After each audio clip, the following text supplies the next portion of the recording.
안녕하세요. 딸아이를 키우고 있는 워킹맘입니다.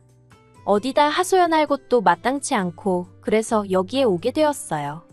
남편과는 서울에서 버스로 10분만 벗어나면 바로 나오는 경기권에서 거주하고 있어요. 할 수만 있다면야 저희도 서울에서 시작하고 싶었지만 당시 저희가 가진 돈이 많지가 않았거든요. 그래서 친정부모님의 도움을 받아 그나마 지금 사는 아파트에 들어올 수 있었습니다. 그리고 동네 자체는 마음에 쏙 들어요. 근처에 산도 있고 학군도 잘 되어 있는 데다가 당장 상권이 잘 조성되어 있다 보니 사는데 불편한 게 없거든요. 하지만 제가 육아휴직에서 복귀하고 얼마 되지 않아서 이직을 했는데 그러면서 출퇴근길이 멀어진 게 어떻게 보면 유일한 단점이라면 단점이네요. 전에는 남편과 마찬가지로 자가용으로 20분 정도면 출근을 할 수 있었거든요. 그런데 지금은 버스도 타야 하고 지하철도 타야 해서 운이 좋으면 1시간, 아니면 보통 1시간 20분씩은 걸립니다. 왕복으론 거의 3시간 가까이 걸리는 셈이지요. 그렇다 보니 집에 오면 말 그대로 파김치가 되어 있기 일쑤였어요. 사실 애만 아니었다면 이직할 일도 없었을 거예요. 원래 다니던 회사도 잘 다니고 있었고 월급도 많았던 건 아니지만 그렇다고 크게 부족하지도 않았거든요.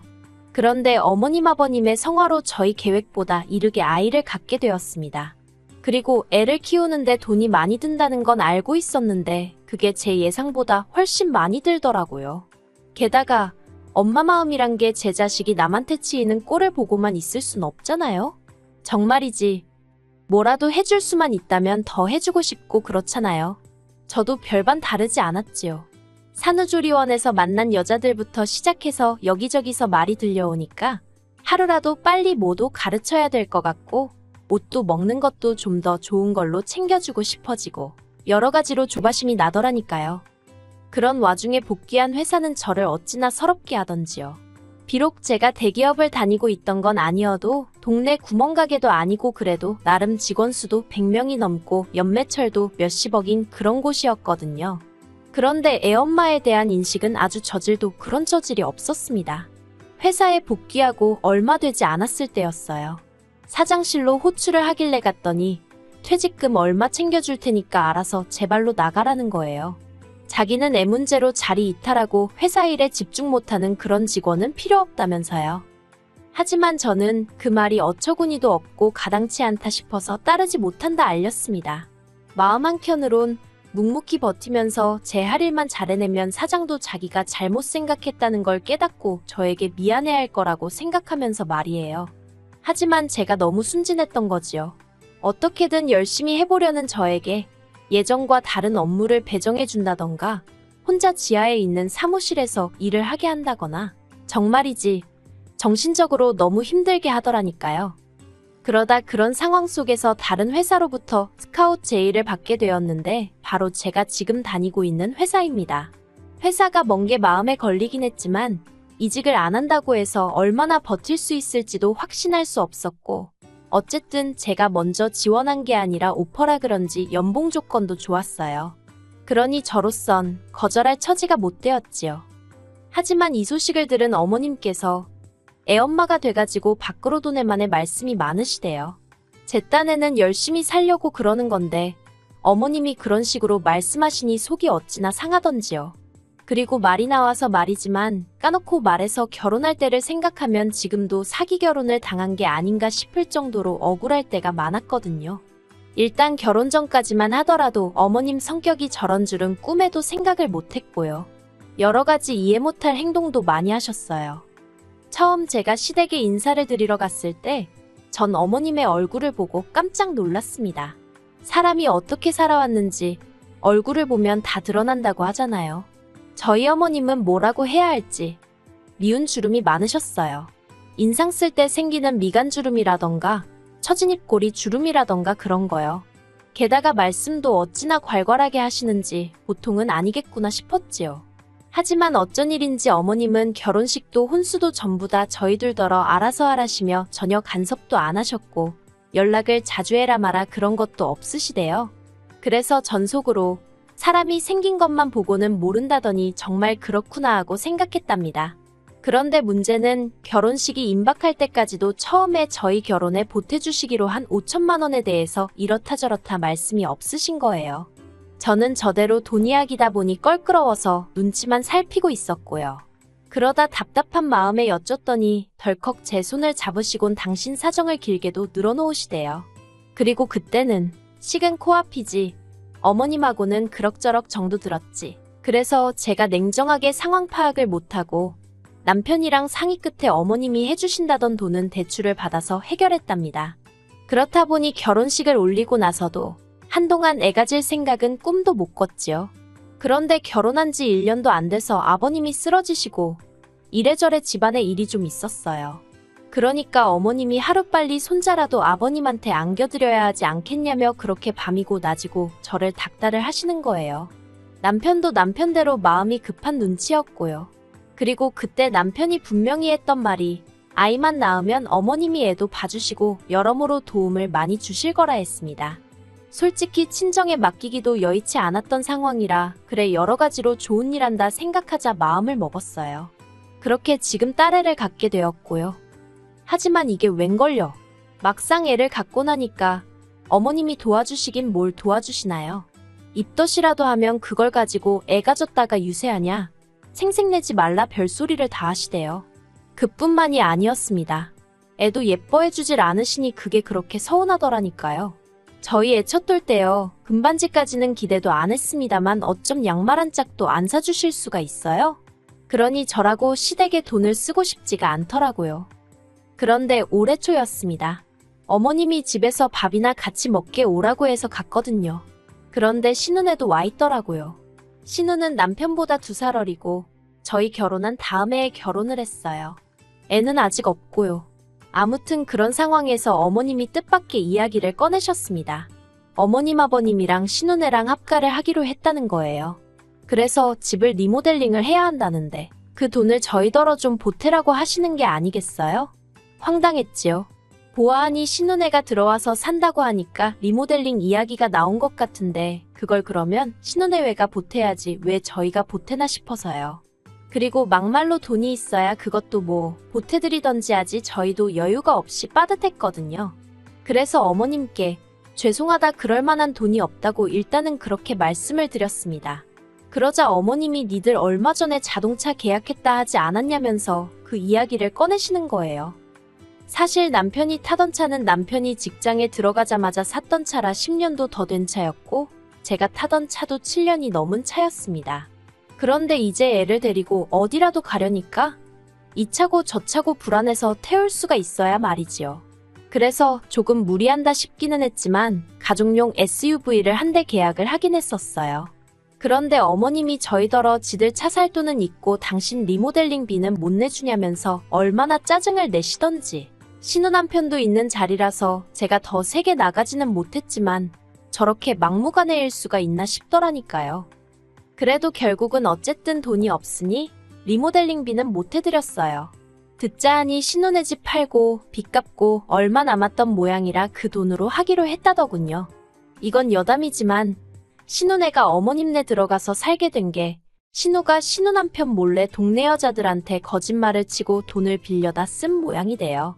남의 돈으로 주식도 하고 여행도 다니고 솔직히 신우 남편이 정말 몰랐을까 싶기도 한데 아무튼 꼬리가 길면 밟힌다고 그러고 다니는 걸 신우한테 돈을 빌려준 몇몇 여자들이 수상쩍게 생각하곤 경찰에 신고를 했나 봅니다. 그래서 합의를 해야 하네 어쩌네 그러면서 일이 커져가지고 집까지 팔게 된 거지요. 그나마 집이라도 한 채 있었으니 망정이지. 그리고 저희 어머님도 대단하다 싶은 게 그런 와중에도 남는 돈으로 리모델링을 강행하시더라니까요.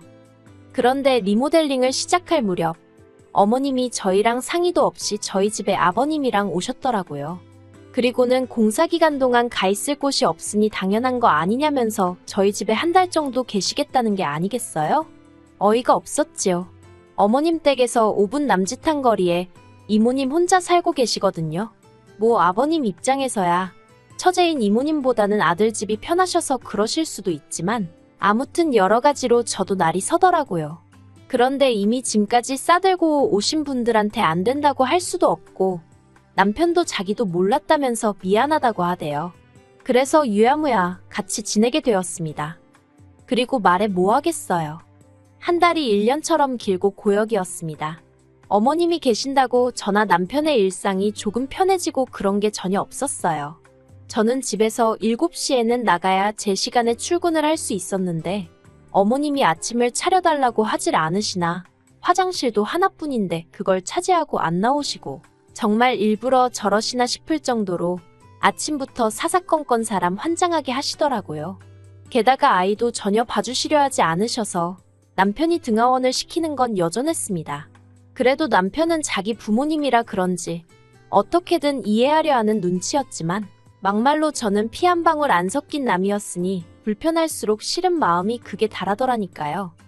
그래도 시간이 흘러서 어머님 아버님은 리모델링을 마친 집으로 들어가셨습니다. 이제 다 끝났다. 숨 좀 쉬겠구나. 그게 제 머릿속에 처음 든 생각이었어요. 그런데 끝이 아니더라고요. 지난주 초였어요. 어머님 아버님이 연락도 없이 저희 집에 또 오셨더라고요. 일단 집 안으로 모셨더니 어머님이 찬물 한 잔을 그대로 들이키시고는 다음 주쯤에 저희 집으로 이사를 오시겠다는 겁니다. 일단 작은 방이 비었지 않냐면서 거기서 당분간 생활을 하셔야겠다나요? 이게 무슨 상황인가 싶어서 갑자기 그게 무슨 말씀이시냐고 물었습니다. 그러자 어머님이 하시는 말씀이 신혼남편 쪽에서 난리가 났다는 거예요. 알고 보니 신혼애가 살던 아파트는 신혼남편이 해온 것이었는데 그걸 홀랑 팔아먹어가지고 그쪽 사돈들이 화가 단단히 났다나요? 게다가 대릴사위까지 하게 생겼다면서 이혼을 시킨 애만의 집안이 다 뒤집어졌던 거지요. 그러니 어쩌겠냐면서 당신 딸 이혼녀 안 만들려면 일단 당신 아파트를 신혼애한테 줘야 될 것 같다고. 그래서 당분간 저희랑 사셔야겠답니다. 제가 그것 말도 안 된다고 했어요. 신우가 사고를 쳐서 이 사단이 난 건데 왜 제가 피해를 봐야 하냐고요. 그러자 어머님께선 저더러 시부모랑 사는 게 피해를 보는 거냐면서 제 말꼬리를 잡고 늘어지셨습니다. 저더러 그렇게 안 봤는데 아주 못돼 처먹었다면서 가족끼리 서로 돕는 거지. 너는 그런 것도 안 배웠냐고요. 저라고 할 말이 없었겠어요? 어머님은 저희 뭐 도와주셨냐고 물었습니다. 하다못해 저희 집에 계시는 동안 저희의 등하원 한 번 안 해주시고 애 옷 한 번 갈아입혀 주신 적 없지 않냐고요. 그렇다고 뭐 살림을 도와주셨어요. 반찬 하나를 해주셨어요. 계시는 동안 상전 노릇만 제대로 하고 가셨잖아요. 그런데 어떤 며느리가 좋다고 합가를 한다 들겠냐고 아주 생각나는 대로 막 따지고 들었네요.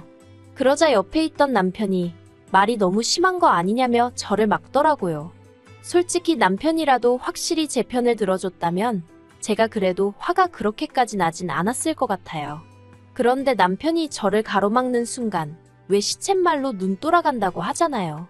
제가 딱 그랬습니다. 남편더러 그러면 당신 혼자서 모시고 살든 말든 알아서 하라고요. 사위나 그쪽 사돈은 무섭고 나는 뭐 밟으면 찍소리도 못하고 납작 엎드릴 줄 알았냐고 내가 호구냐고 소리를 질렀지요. 그리고는 남편더러 당장 이 집 부동산에 내놓을 거라 했습니다.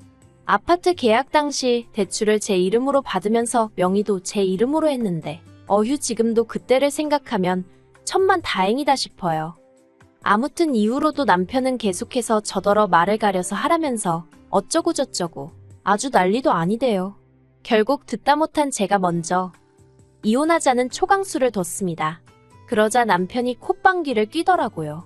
그리고는 한다는 소리가 그럼 저더러 애는 못 보고 살 줄 알라는 거예요. 시부모 모시기 싫어서 이혼하겠다 나서는 주제에 설마 애 욕심을 낼 건 아니지 그러면서 저더러 며느리로서 자격도 없고 엄마로서도 자격도 없다나요? 그래서 그러라 했습니다. 솔직히 정말로 애를 안 보고 살 자신은 없었지만 평소에 제가 딸이라면 사족을 못 쓰는 걸 아는 남편이었으니 딸을 빌미로 저를 겁주려는 거였거든요. 그리고 제가 보인 뜻밖의 반응에 아니나 다를까 남편이 꽤나 당황한 눈치였습니다. 저는 남편에게 양육권이고 친권이고 당신이 다 가지고 어머님 아버님 잘 모시고 자식 노릇하며 살라 했어요. 나는 대신 이 집만 있으면 된다고요. 그러자 어머님도 이게 아닌데 싶으셨는지 한 발 물러나시면서 딸이고 아들이고 다 이혼하게 생겼다며 나오지도 않는 눈물을 쥐어짜시더라니까요.